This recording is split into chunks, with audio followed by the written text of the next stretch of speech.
majority of the cases go unreported. Kathy Stevens was a victim of marital rape. She's also the first woman to prosecute a man for this crime in the state of California and win. She's here today to share her story with us in hopes that she may be able to help other women. Kathy, thank you for being here today. Let me start off by just asking you, why did your husband rape you? What were the circumstances?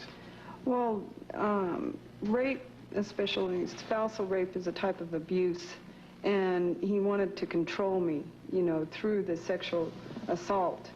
It kind of went in stages. Like, first there was the battery, and then there was the mental abuse and that type of control, and then it went to the sexual abuse. So in other words, there were three stages: physical abuse, right, mental abuse. What do you mean when you say mental abuse? Oh, like degrading, you know, telling me that I could never do anything you're no right. good. You're right. totally destroying your confidence and everything. And then finally the sexual abuse. Right. At the time of the rape, were you having normal relations with your husband, or?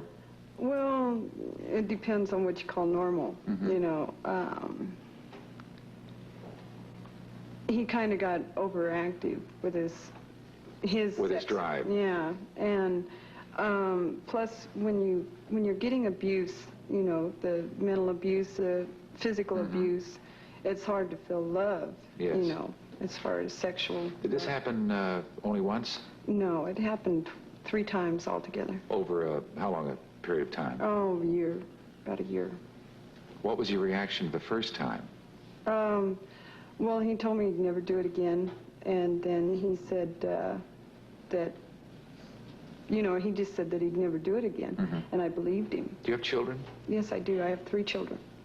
Was that a consideration in your decision to stay? Because the question always comes up, my gosh, they beat you, mentally abuse you, and then finally rape you. Why don't you leave? Well, the children were not gaining anything from the relationship. Mm-hmm. I mean, if anything at all, they were getting more harm out of that relationship. My oldest boy was getting very violent and very uncontrollable.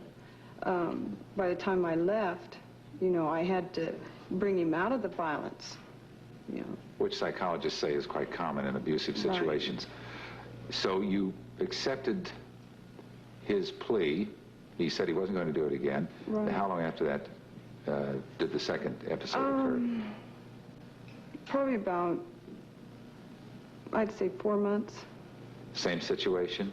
Well, it was, yeah, pretty similar situation. And what was your reaction to that the second time?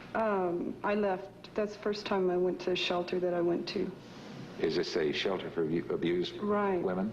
Battered women, right. And because I had been battered also at the same time, and when I went to the shelter, I didn't tell him about the rape. Yeah. So you went to the shelter, and obviously there was a reconciliation. Well, in a sense, he had said that he was going down south to Stockton, and that he wanted to see the kids one more time. So I said, okay. So I brought the kids, and then he never left, and then he started going to counseling. And so I thought that he was going to, you know, shape up. And each time you really thought it wouldn't happen again? Yeah. I mean, like the second time that it happened again, I said, you said that you would never do this again. You promised you would never do this again. Was he suffering from lack of ego, of an ego problem in his job, in his work? What kind of a... He was never employed for more than 8 months at a time. So he had a real problem to begin with. He grew up in a really bad home life with a lot of abuse, you know. How long had you known him before you were married? Not very long. You mean, because we did live together before we got married. Probably about a month.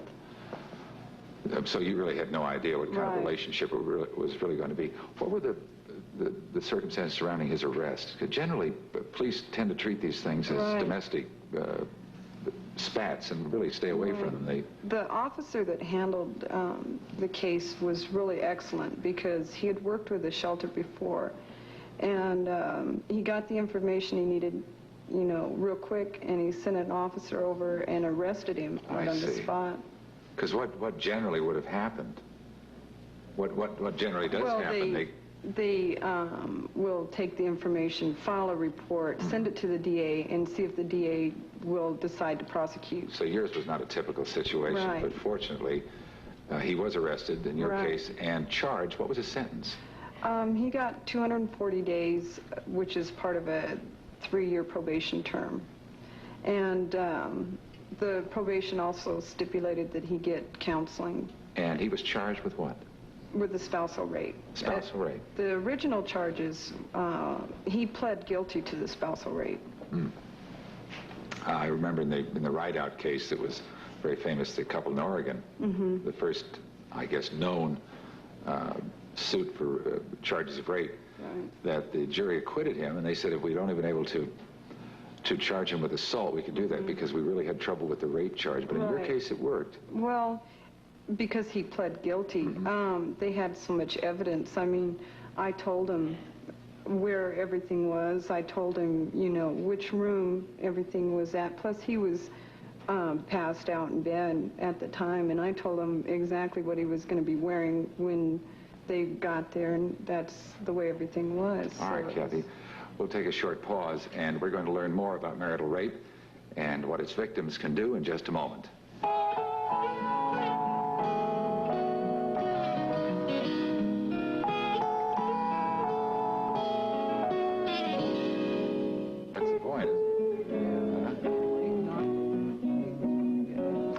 I'm back with Kathy Stevens, the first woman in the state of California to prosecute a man for marital rape and win. Joining us now is Laura X, president of the National Clearinghouse on Marital Rape.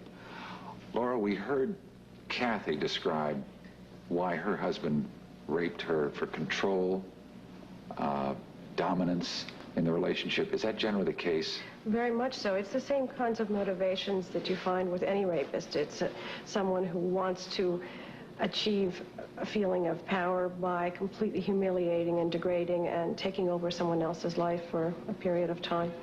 Are most of the women that are raped by their husbands, are they also battered? Do they also go through the abused stage and the mental abuse stage? Well, one of the ways of mentally abusing is to say, it's your duty. You have to do whatever I have to do, whatever I ask you to do, whatever I tell you to do. They don't usually say ask.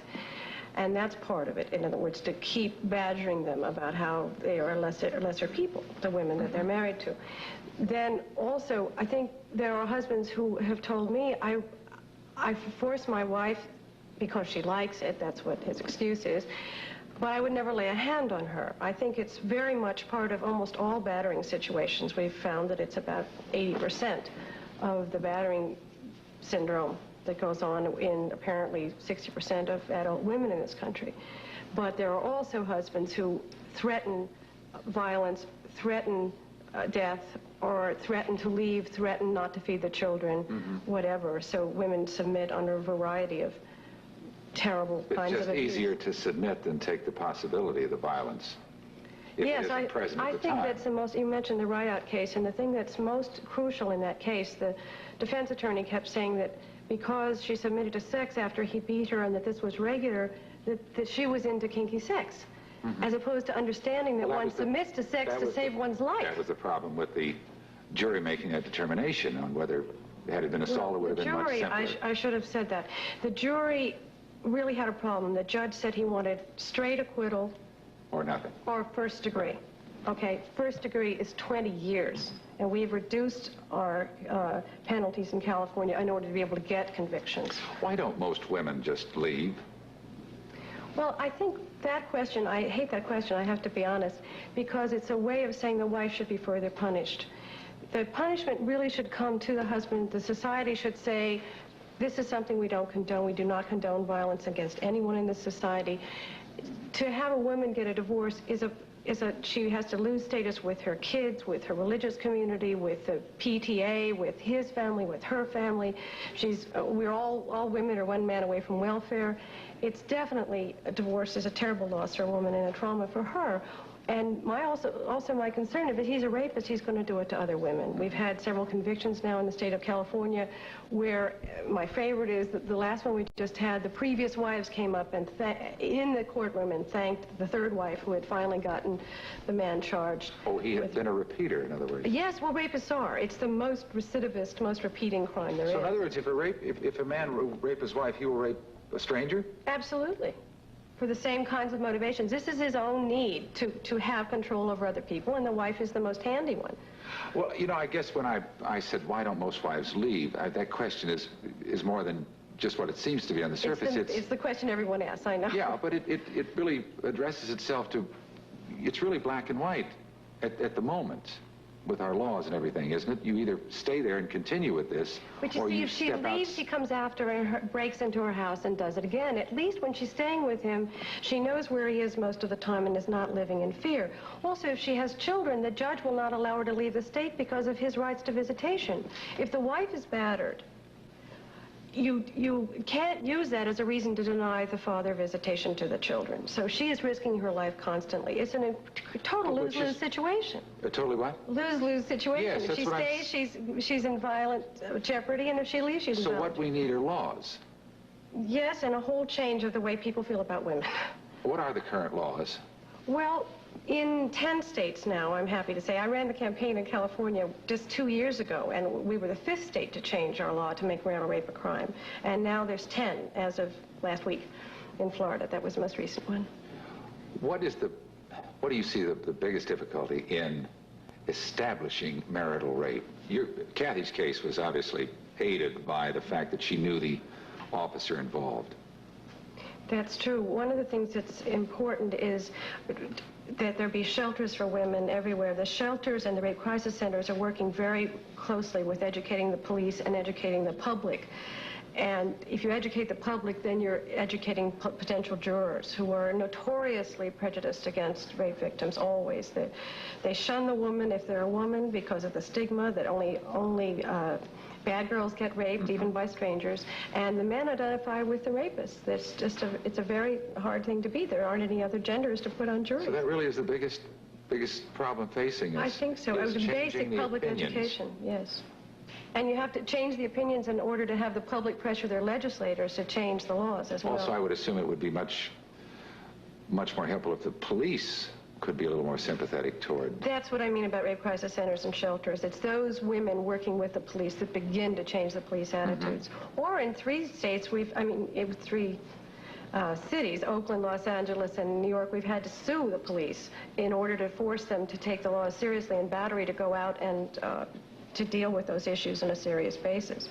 What's the easiest way, what's the simplest way to find a victim shelter for rape victims? Well, one of the problems is that so many of the shelters have been run with CETA workers and VISTA volunteers and so forth, and the federal funding has been cut from that, so communities really have to organize them. But usually, if you call any of your information 911 or anything like that, if your community has a shelter, they certainly know exactly where it is, and the police know where it is. So if you call the police and the Rape Crisis Center people work very closely together, and the hospitals also, they need to. Kathy, I didn't ask you, you are divorced from your husband. Right. If you had to give any advice to anyone out there who might be going through the same thing, what would it be?